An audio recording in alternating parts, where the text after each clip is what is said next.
19ஆம் தேதி அரபிக்கடலில் உருவாகிறது காற்றழுத்த தாழ்வு பகுதி. வடகிழக்கு பருவமழை தொடங்குவதற்கான சூழலை ஏற்படுத்தும் என இந்திய வானிலை ஆய்வு மையம் கணிப்பு.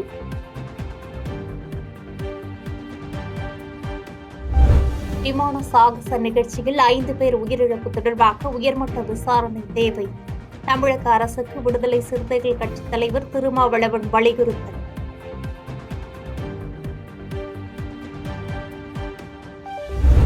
மதுரையில் வீட்டுமனை பட்டா கோரி MP சு வெங்கடேசன் தலைமையில் பேரணி. மாவட்ட ஆட்சியர் அலுவலகம் நோக்கி சென்ற பேரணியில் ஆயிரக்கணக்கானோர் பங்கேற்பு.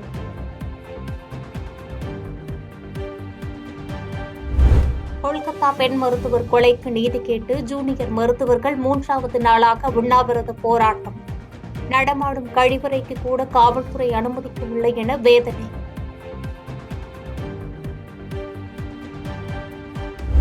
முன்னாள் அமைச்சர் லாலு பிரசாத் மற்றும் அவரது மகன்களுக்கு பிணை வழங்கியது டெல்லி சிறப்பு நீதிமன்றம். ரயில்வேயில் வேலை வாங்கி தருவதாக நிலம் பெற்ற வழக்கில் பிணை வழங்கி உத்தரவு.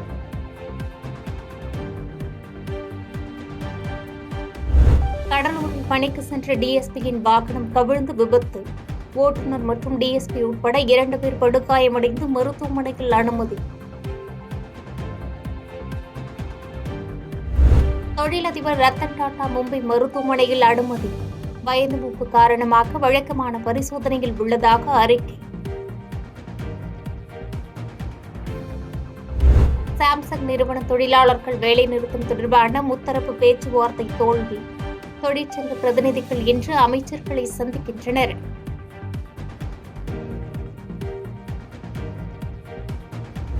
வயநாடு நிலச்சரிவு நிவாரண நிதியாக மத்திய பாஜக அரசு ₹1 கூட தரவில்லை. கேரள முதலமைச்சர் பினராயி விஜயன் சட்டப்பேரவையில் குற்றச்சாட்டு.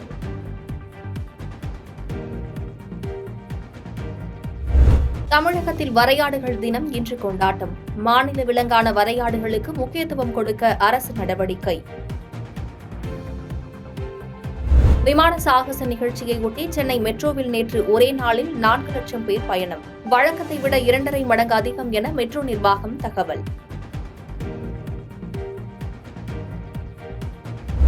5 பேர் உயிரிழப்பில் அரசியல் செய்பவர்களுக்கு தோல்வியே மிஞ்சும் என அமைச்சர் மா சுப்பிரமணியன் கருத்து.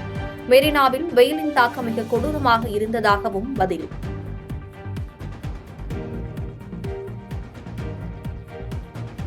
சாகச நிகழ்ச்சியின் போது மெரினாவில் போதுமான அளவு குடிநீர் வசதி செய்யப்பட்டிருந்தது.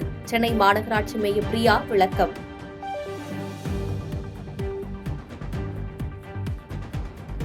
மெரினாவில் 5 பேர் உயிரிழப்பு நேரிட்டதற்கு திமுக அரசு பொறுப்பு என EPS குற்றச்சாட்டு. சாக்கு போக்கு சொல்லி தப்பிக்க நினைப்பது சரியல்ல எனவும் விமர்சனம்.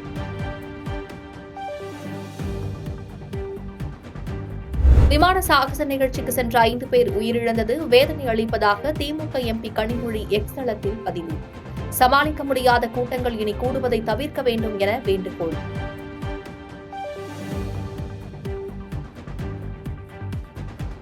பரந்தூர் விமான நிலைய திட்டத்திற்கு நிலம் எடுப்பதற்கு எதிர்ப்பு. அதிகாரிகளை முற்றுகையிட்டு கிராம மக்கள் போராட்டம் நடத்தியதால் பரபரப்பு.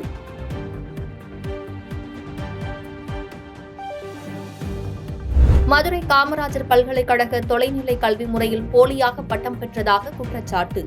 வருவாய் கோட்டாட்சியர், காவல்துறை DSP, வணிக வரித்துறை உதவி ஆணையர் உட்பட 9 பேர் மீது லஞ்ச ஒழிப்புத்துறை வழக்கு பதிவு. காட்பாடியில் ஓடும் ரயிலில் இருந்து தவறி விழுந்து கல்லூரி மாணவர் உயிரிழப்பு.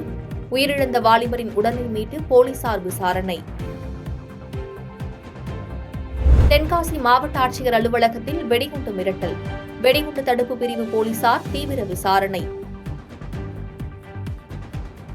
சிப்காட்டுக்கு எதிர்ப்பு தெரிவித்து கண்ணை கருப்பு துணியால் மறைத்து பொதுமக்கள் நூதன முறையில் போராட்டம். நாமக்கல் வலையப்பட்டியை தலைமையிடமாக கொண்டு சிப்காட் தொழிற்பேட்டை அமைக்க தமிழக அரசு ஆணை பிறப்பித்து பணிகள் நடைபெற்று வரும் நிலையில் எதிர்ப்பு.